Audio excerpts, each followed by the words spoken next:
ಶಿವಮೊಗ್ಗದ freedom park ಹೆಸರಿನಲ್ಲಿ ರಾಜಕೀಯ ಮಾಡಲಾಗ್ತಾ ಇದೆ. ಅಲ್ಲಮ್ಮ ಪ್ರಭು ಹೆಸರಿಡಲು ಸಚಿವ ಮಧು ಬಂಗಾರಪ್ಪ ಪ್ರಸ್ತಾಪವನ್ನ ಮಾಡಿದ್ದಾರೆ. ನಿನ್ನೆ ಯುವ ನಿಧಿ ಕಾರ್ಯಕ್ರಮದಲ್ಲಿ ಸಿಎಂ ಮುಂದೆ ಈ ವಿಚಾರವನ್ನ ಪ್ರಸ್ತಾಪ ಮಾಡ್ತಿದ್ದಾರೆ. ಸಚಿವರ ಪ್ರಸ್ತಾಪಕ್ಕೆ ಶ್ರೀ ಬಸವ ಮರುಳಸಿದ್ಧ ಶ್ರೀಗಳು ಕೂಡ ಸ್ವಾಗತ ಮಾಡಿದ್ದಾರೆ.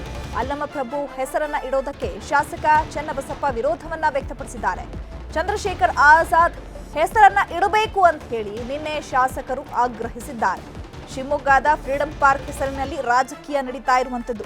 ರಾಜ್ಯದ ಹಿತಾಸಕ್ತಿ ಬೇಕಾಗಿಲ್ಲ, ರಾಜ್ಯದ ಬಡವರ ಒಂದು ಕಷ್ಟಗಳು ಇವರಿಗೆ ಬೇಕಾಗಿಲ್ಲ. ಈಗ ಇವರು ಶಿವಮೊಗ್ಗದ ಫ್ರೀಡಂ ಪಾರ್ಕ್ ಹೆಸರಿನಲ್ಲಿ ರಾಜಕೀಯವನ್ನ ಮಾಡ್ತಾ ಇರುವಂತದ್ದು. ಈಗ ಸಚಿವರ ಪ್ರಸ್ತಾಪಕ್ಕೆ ಮತ್ತೊಂದು ಕಡೆ ಶ್ರೀ ಬಸವ ಮರುಳಸಿದ್ಧ ಶ್ರೀಗಳು ಕೂಡ ಅದನ್ನ ಸ್ವಾಗತ ಮಾಡಿದ್ದಾರೆ.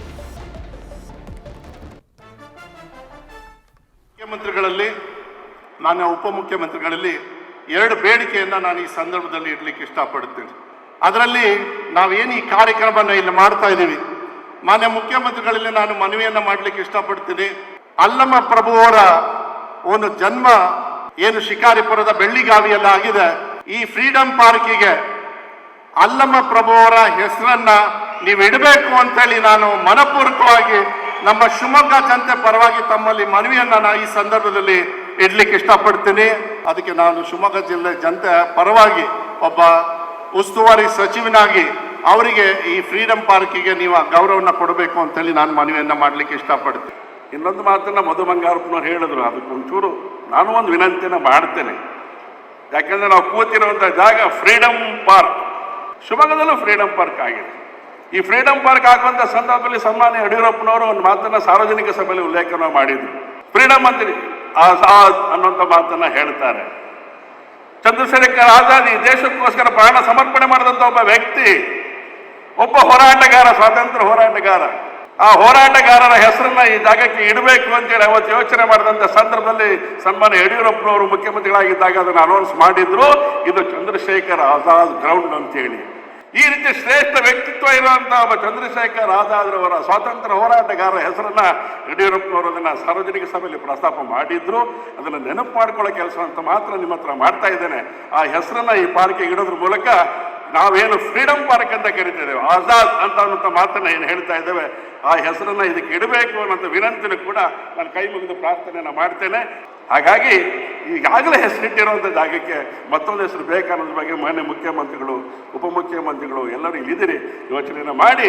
ಈಗ ನಮ್ಮ ಮಧು ಬಂಗಾರಪ್ಪನವರು ಹೇಳಿದ್ದಾರೆ, ಈ ಫ್ರೀಡಂ ಪಾರ್ಕಿಗೆ ಇದು ನಾನು ಮುಖ್ಯಮಂತ್ರಿಯಾಗಿರುವಾಗ ಹಳೆ ಜೈಲಿತ್ತು ಇಲ್ಲಿ, ಇದನ್ನ ಫ್ರೀಡಂ ಪಾರ್ಕ್ ಆಗಿ ಹಳೆ ಜೈಲನ್ನ ಶಿಫ್ಟ್ ಮಾಡಿ ಇದನ್ನ ಫ್ರೀಡಂ ಪಾರ್ಕ್ ಮಾಡಿದವರು ನಾನು ಮುಖ್ಯಮಂತ್ರಿಯಾಗಿದ್ದಾಗ. ಅದರಿಂದ ಮಧು ಬಂಗಾರಪ್ಪನವರು ಹೇಳಿದ್ದಾರೆ, ಇದಕ್ಕೆ ಅಲ್ಲಮ್ಮ ಪ್ರಭು ಅಂತ ಹೆಸರಿಡಬೇಕು ಅಂತ ಹೇಳಿದ್ದಾರೆ. ಚನ್ನಬಸಪ್ಪನವರೇ, ಅಲ್ಲಮ್ಮ ಪ್ರಭು ನಿಮ್ಮ ಜಿಲ್ಲೆಯವರು, 12ನೇ ಶತಮಾನದವರು, ಕೂತ್ಕೊಳ್ಳಿ ಅನುಭವ ಮಂಟಪದ ಅಧ್ಯಕ್ಷರಾಗಿದ್ದವರು, ಇವತ್ತಿನ ಪಾರ್ಲಿಮೆಂಟ್, ಇವತ್ತಿನ ವಿಧಾನಸಭೆ, ಇವತ್ತಿನ ವಿಧಾನ ಪರಿಷತ್ ಅಲ್ಲಿಂದಲೇ ಪ್ರಾರಂಭ ಆದದ್ದು ಅನುಭವ ಮಂಟಪದಿಂದ.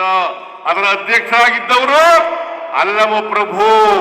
ಅದರಿಂದ ನನಗನ್ಸುತ್ತೆ ಅಲ್ಲಮ್ಮ ಪ್ರಭು ಅವರ ಹೆಸರಿರ್ತಕ್ಕಂಥದ್ದು ಸೂಕ್ತ ಅಂತೇಳಿ ಈ ಸಂದರ್ಭದಲ್ಲಿ ಹೇಳಲಿಕ್ಕೆ ಬಯಸ್ತಾ ಇದ್ದೇನೆ. ಮಂಟಪದ ಮೊದಲ ಅಧ್ಯಕ್ಷ, ಪ್ರಜಾಪ್ರಭುತ್ವದ ಪಿತಾಮಹ ಅಂತೇಳಿ ಹೆಸರು ಮಾಡಿಕೊಂಡಿರ್ತಕ್ಕಂತಹ ಅನುಭವ ಮಂಟಪದ ಮೊದಲ ಅಧ್ಯಕ್ಷರಾಗಿದ್ದಂತಹ ಅಲ್ಲಮ್ಮ ಪ್ರಭುದೇವರು ಹುಟ್ಟಿದ್ದು ಶಿವಮೊಗ್ಗ ಜಿಲ್ಲೆಯ ಶಿಕಾರಿಪುರ ತಾಲೂಕಿನ ಬೆಳ್ಳಿಗಾವಿಯಲ್ಲಿ. ಶಿವಮೊಗ್ಗ ನಗರದಲ್ಲಿ ನಡೆದಂತಹ ಕಾರ್ಯಕ್ರಮದಲ್ಲಿ, ಸರ್ಕಾರದ ಕಾರ್ಯಕ್ರಮದಲ್ಲಿ ಸನ್ಮಾನ್ಯ ಮುಖ್ಯಮಂತ್ರಿಗಳಾಗಿರ್ತಕ್ಕಂಥ ಸಿದ್ದರಾಮಯ್ಯನವರು ಅಲ್ಲಮ್ಮ ಪ್ರಭುದೇವರ ಹೆಸರನ್ನ ಈ ಹಳೆ ಜೈಲು ಆವರಣಕ್ಕೆ ಇಡೋದು ಸೂಕ್ತ ಅನ್ನುವಂಥ ಘೋಷಣೆಯನ್ನು ಮಾಡಿರುವಂಥದ್ದು ನಮಗೆಲ್ಲ ಅತ್ಯಂತ ಸಂತೋಷವನ್ನು ಉಂಟು ಮಾಡಿದೆ. ಕನ್ನಡಿಗರ ನೆಚ್ಚಿನ ನ್ಯೂಸ್ 18 ಕನ್ನಡ ಈಗ ವಾಟ್ಸ್ಆಪ್ನಲ್ಲೂ ಲಭ್ಯ. ಕರ್ನಾಟಕ, ದೇಶ ವಿದೇಶಗಳ 360 ಡಿಗ್ರಿ ಸುದ್ದಿಯ ವಿವರಗಳನ್ನ ನಿಮ್ಮ ಕೈ ಬೆರಳುಗಳಲ್ಲೇ ಪಡಿಲಿಕ್ಕೆ ಈ QR ಕೋಡ್ ಅನ್ನ ಸ್ಕ್ಯಾನ್ ಮಾಡಿ, ನಮ್ಮ ಚಾನಲ್ ಫಾಲೋ ಮಾಡಿ, ನೋಟಿಫಿಕೇಶನ್ ಆನ್ ಮಾಡಿ.